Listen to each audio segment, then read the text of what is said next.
My husband left me when our son was just 3 years old. He betrayed me for another woman and thought I wouldn't survive.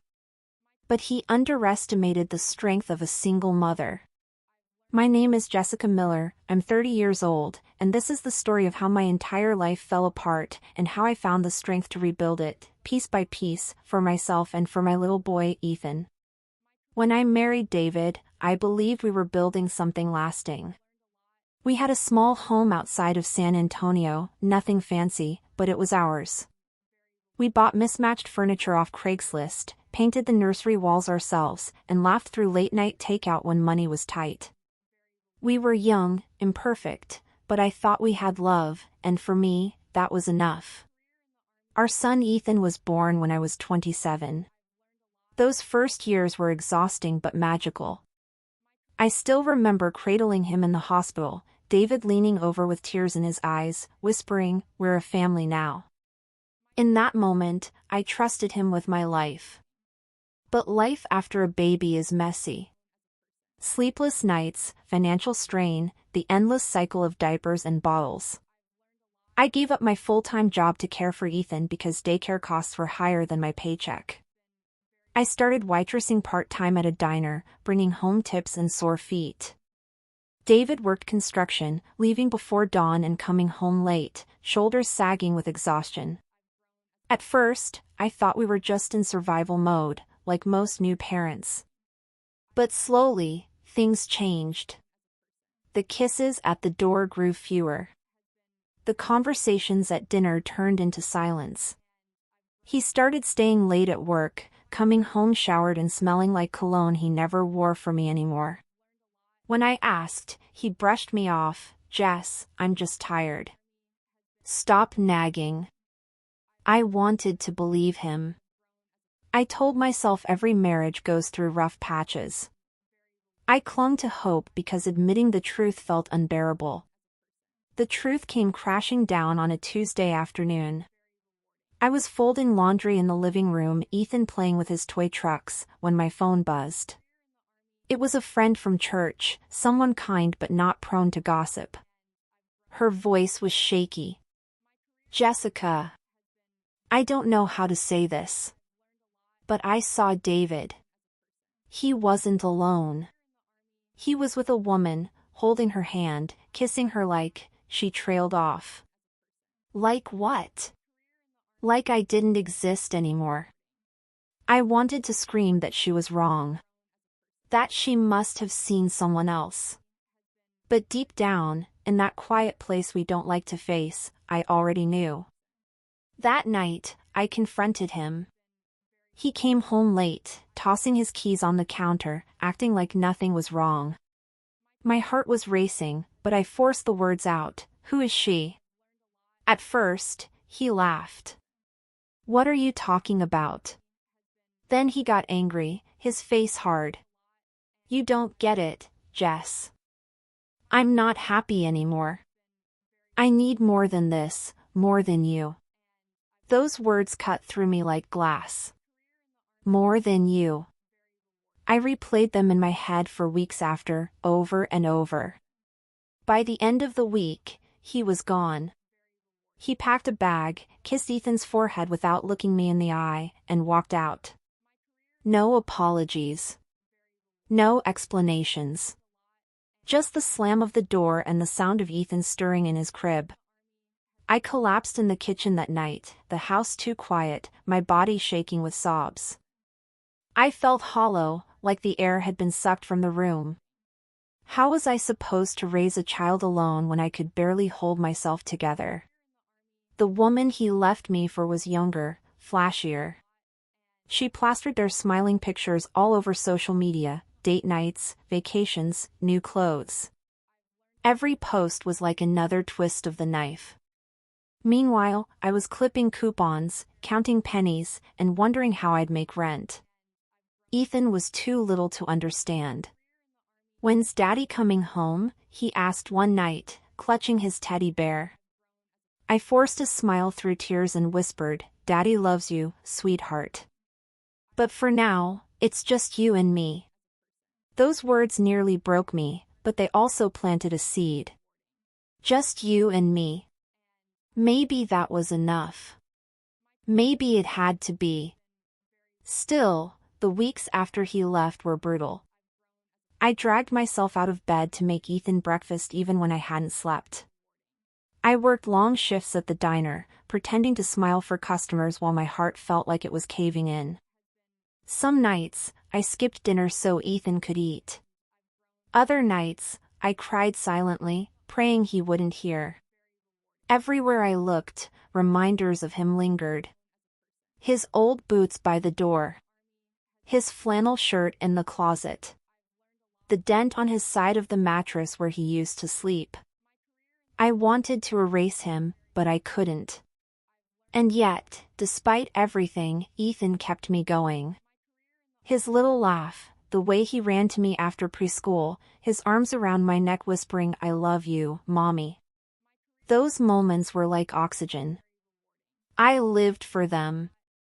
I didn't know it then, but this was the beginning of something bigger. A new life was waiting for me on the other side of the pain. And one day, that pain would push me toward a dream I had buried long ago. A dream that would change everything. When David left, I told myself I'd be strong. I said I wouldn't cry, wouldn't fall apart. But the truth? I shattered. Some mornings, I would sit at the edge of the bed, staring at the empty space where he used to sleep, and feel like I couldn't breathe. The sheet smelled like him for weeks after he left, and every night, I curled up on my side, fighting tears so Ethan wouldn't hear me sobbing through the thin walls of our little house. The bills piled up faster than I could keep track. David had always handled the rent and utilities. Suddenly, notices with red letters showed up in the mailbox, and my chest tightened every time I opened one. I worked shifts at the diner, but tips barely covered groceries, let alone rent. There were nights when Ethan wanted milk, and I had to quietly water it down to stretch it longer. Once, he begged me for a Happy Meal after preschool, and I had to tell him no because I didn't even have $5 in my wallet. Watching disappointment flash across his face was worse than any hunger I'd ever felt. I started cutting corners everywhere. I sold my wedding ring at a pawn shop for just enough to keep the lights on another month. I clipped coupons religiously, bought off-brand everything, and taught myself to fix Ethan's shoes with duct tape when they tore. Every sacrifice felt like another reminder of how low I had fallen. The worst part wasn't even the money. It was the loneliness. Before, even when David and I weren't talking, at least there was another adult in the house. Someone who could carry groceries, fix the leaky sink, or just share the burden of life. Now, it was just me. Alone. Every problem, every responsibility, every sleepless night, it all rested on my shoulders.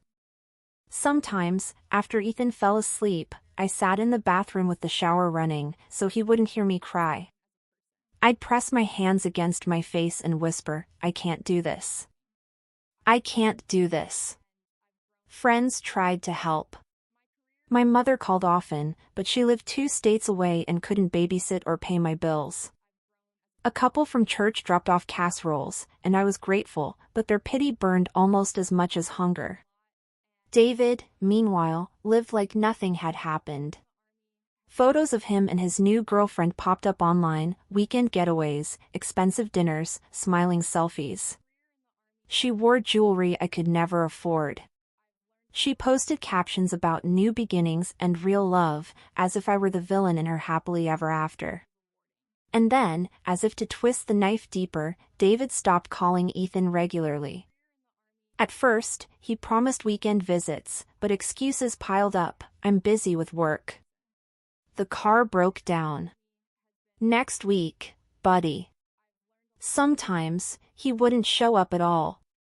Ethan sat by the window with his backpack packed, waiting for a father who never came. I wanted to scream at David, to make him feel the pain he was inflicting, but instead, I had to hold Ethan close and whisper lies.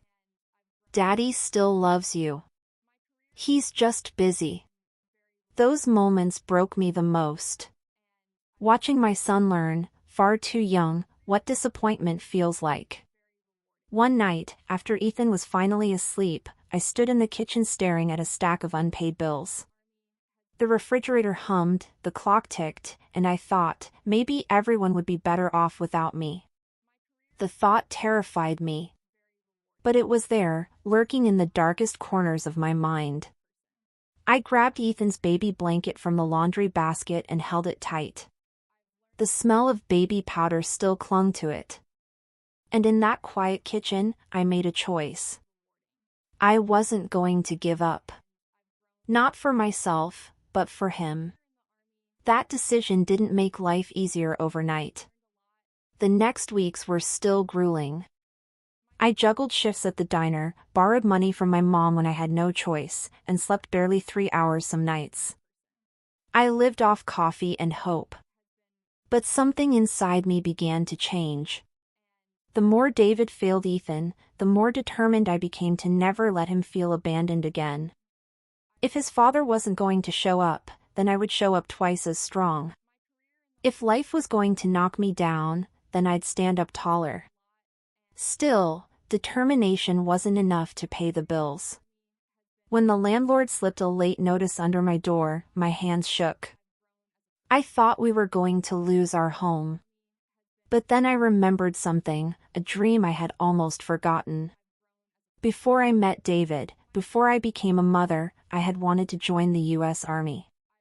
It was a dream born in high school, fueled by stories of courage and service. But David talked me out of it, saying the life was too hard, that it wasn't right for a wife and mother. So, I buried the dream deep, convincing myself it wasn't meant for me. But standing in that kitchen, broken, I thought, why not now? Joining the Army meant stability, steady pay, healthcare for Ethan, and maybe, just maybe, the chance to prove to myself that I wasn't a failure. It was terrifying, the idea of leaving everything familiar behind. But something inside me whispered that this was my chance. I didn't know if I was strong enough. I didn't know if I could handle basic training, the discipline, the sacrifices. But I did know one thing, I couldn't keep living like this. And I couldn't let Ethan grow up watching me give up. That night, after tucking Ethan into bed, I opened my laptop and searched, how to join the U.S. Army as a single mother. The screen glowed in the dark, and my heart pounded as I read the requirements. It wouldn't be easy. In fact, it looked almost impossible. But for the first time in months, I felt a spark. A spark of hope. When I first walked into that recruiting office, I didn't know if I'd even make it past the first conversation. But to my surprise, the recruiter didn't laugh at me. He looked me square in the eye and said, "You've still got time. You're eligible. If you're serious, this could change your life." That one sentence stuck with me. For the first time in a long time, someone didn't see me as broken, they saw me as capable. The real journey began with the day I sat for the ASVAB. Most people see it as just a test, but for me, it was so much more. When I sharpened that pencil and opened the booklet, I felt like I was staring at a door. Every math question I solved, every puzzle I worked through, it felt like I was proving to myself that I was still sharp, still worthy of chasing a dream I'd buried years ago. When the results came back and I was told, "You did good, you've got options," I couldn't stop the tears. For months, all I'd heard were the voices of doubt in my own head, whispering that I wasn't enough. But that moment was proof, I was. The next hurdle was MEPS. Long days of medical exams, paperwork, and waiting in lines that felt endless. But instead of focusing on the discomfort, I focused on the picture of Ethan I carried in my wallet. Every time I felt overwhelmed, I pulled it out, ran my thumb over his smile, and reminded myself, this is why I'm here. When the time came to raise my right hand and take the oath of enlistment, my heart pounded in my chest. I thought about how far I had come from the nights crying in the bathroom, hiding my tears from Ethan. I thought about how close I had come to giving up. And then I thought about my little boy, waiting for me at home. As I said the words, I felt a strength I hadn't known existed rise inside me. But nothing prepared me for the reality of basic training. The first morning started before the sun even thought about rising. The barracks shook with the sound of boots and shouting. Push-ups, sit-ups, endless runs, my body screamed in protest. At 30, surrounded by recruits years younger, I felt every bit of my age. There were nights I collapsed into bed with muscles so sore I didn't think I'd move the next day. What kept me going was the thought of Ethan. Whenever I wanted to quit, I closed my eyes and pictured his little voice cheering me on. In my mind, I could hear him yelling from his stroller like he used to on our practice runs, "Faster, Mommy. Faster!" That image carried me through mud crawls under barbed wire, obstacle courses that left my knees raw, and runs where my lungs burned as though they'd never catch air again. Each challenge wasn't just about passing a test, it was about proving to myself that I could endure anything if it meant giving my son a better future. Still, the hardest part wasn't the physical strain, it was the separation. Ethan was with my mom while I trained, and I missed him every single day. Some nights, when the barracks finally quieted, I lay in my bunk staring at the ceiling, aching to hold him. My mom sent me letters with little crayon drawings he made, and those became my treasures. One had a stick figure with big boots and a flag, and he'd written, with shaky letters, "Mommy Army." I tucked that drawing into my pocket and carried it everywhere. My mom was my anchor through it all. In her letters, she told me how Ethan was adjusting, how he bragged to neighbors that his mommy was going to be a soldier. She reminded me to stay strong, to push through, to believe in myself when I felt weak. Knowing he was safe with her gave me the peace I needed to keep going. There was one day I'll never forget. We were on the range, learning to fire our weapons. My hands trembled on the first round, but as the echo faded, I felt something shift inside me. For months, life had made me feel powerless, tossed around by betrayal, bills, and heartbreak. But standing there, rifle steady, aim sharp, I realized I wasn't powerless anymore. I was reclaiming control. By the time graduation day arrived, I hardly recognized the woman in the mirror. My uniform fit snug around muscles I hadn't known I could build. My shoulders were squared, my eyes sharper. I wasn't that broken woman in a diner apron anymore, I was a soldier. In the crowd, I spotted my mom holding Ethan on her hip. He waved a tiny flag, grinning from ear to ear. "That's my mommy," he shouted, his little voice echoing across the field. My chest swelled with pride as I saluted. For the first time in years, I felt whole. Strong. Alive. When I finally wrapped Ethan in my arms, he pressed his cheek against my uniform and whispered, "Mommy, you did it." I kissed his hair and whispered back, "No, we did it." That day wasn't just a graduation.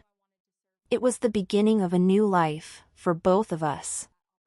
People often think graduation is the end of the journey, but in truth, it's just the beginning. Stepping off that parade field in uniform felt like victory, but the real test came afterward, proving I could be both a soldier and a mother. The Army doesn't slow down for anyone, especially not for a 30-year-old rookie trying to catch up with recruits who had youth on their side. My first duty station pushed me harder than I thought possible. There were 12-hour shifts, field exercises that left me caked in mud for days, and nights where exhaustion sank so deep I barely made it to my bunk before passing out. But as tough as the Army was, motherhood was tougher.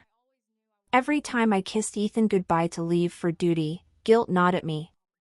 He was still so young, 5 years old, and already learning that sometimes mommy couldn't be there to tuck him in. That reality hurt worse than any sore muscle or blistered foot. Thankfully, my mom remained my lifeline. She kept Ethan grounded, gave him love and stability when my schedule pulled me away. In her letters, she reminded me, "Don't see this as leaving him behind. See it as building a future for him." Those words became my shield on the days I felt like a failure. The early months of active duty were a blur of sweat, dust, and discipline. My body hardened, my reflexes sharpened, and slowly, the gap between me and the younger soldiers closed. I had something many of them didn't, a reason bigger than myself. I wasn't just serving a flag, I was serving Ethan's future. That purpose gave me grit when others broke. There were still moments of doubt. During a grueling ruck march one winter morning, my legs felt like lead, and the icy wind cut through my uniform like knives. My breath came in ragged bursts, and every step screamed for me to quit. I remember whispering under my breath, "I can't do this." And then I thought of Ethan. I imagined his little face pressed to the window, waiting for me to come home. I heard his voice in my head, faster, "Mommy." And somehow, my legs kept moving. By the time we reached the finish point, I was limping, exhausted, but I hadn't stopped. That day, I learned something vital. I didn't need to be the fastest or the strongest. I just needed to refuse to give up. The Army noticed that about me. My superiors started trusting me with more responsibility. I was no longer just the older recruit, I was dependable, steady, and resilient. In time, I was given the chance to mentor newer soldiers, especially young women fresh out of high school. Some looked at me like I was crazy for joining so late in life, but when they saw me push through every drill, every march, every challenge, they realized age didn't define strength. Off the field, life was still complicated. I'd come back to base housing after long days, boots heavy with dirt, only to be greeted by Ethan running into my arms. He'd chatter about school, about how Grandma taught him to make pancakes, about the drawings he made of me in uniform. Those moments reminded me why the sacrifices were worth it. Still, the balance was never easy. I missed birthdays, school events, even small moments like helping with homework. Every absence carved into me. But with each struggle came growth. I learned how to be fully present when I was with him, no phone, no distractions, just us. I learned that love isn't measured in hours but in the strength of the bond you build. One pivotal moment came during a training exercise that lasted nearly 2 weeks. I had no contact with Ethan, no way of hearing his voice. When it ended, I came back exhausted, dirty, and aching. I called home the first chance I got, bracing myself for his sadness. Instead, Ethan's voice came through the line, proud and strong, "Mommy, I told my class you're a soldier. They think you're brave." I cried that night, not from weakness, but from relief. My son didn't see my absences as abandonment, he saw them as proof of my strength. That realization lifted the guilt I'd carried for so long. Years passed, and the Army shaped me into more than I ever thought I could be. I rose through the ranks slowly but surely, each promotion a reminder that it wasn't too late to start over. I built friendships with fellow soldiers who became like family, people who saw me at my lowest and still believed in me. Ethan grew alongside my career. He learned discipline from watching me, resilience from living this life with me. My mom used to say, "He doesn't just have a mother, he has a role model." Hearing that was worth every sacrifice I made. Now, when I look back, I don't see a broken woman picking up the pieces of betrayal. I see a soldier who rebuilt her life from the ground up. I see a mother who refused to let heartbreak define her story. I see a family that grew stronger, not weaker, because of the storms we endured. Today, Ethan and I live a life I once thought was out of reach. We have stability, pride, and a future bright with possibility. I wear my uniform not just with honor for my country, but with pride for my son. And every night, before I close my eyes, I whisper a silent promise, no matter how hard the road gets, I'll keep marching, for him, for us, for the life we built together. Because this isn't just my story of survival. It's our story of rising. When I look at where I stand now, I don't see the woman who was left behind, betrayed, and broken. I see the woman who picked herself up, who took the pain and turned it into power. I see a soldier, a mother, and a survivor. The truth is, life didn't hand me an easy path. But I carved one anyway, with blistered hands and a heart that refused to quit. Every hardship, every tear, every lonely night away from Ethan, it all led us here. To a place of strength, dignity, and pride. And to every single mom out there who feels like the world is stacked against her, I want to say this: you are stronger than you think. You are braver than you believe. And no matter how hard it gets, you can rise too, because if I did it, so can you. This is not the end of my story. This is just the beginning of the life I was always meant to live, with my son by my side, and my heart steady in its purpose. Because no betrayal, no hardship, no storm, will ever take away the strength of a mother determined to rise.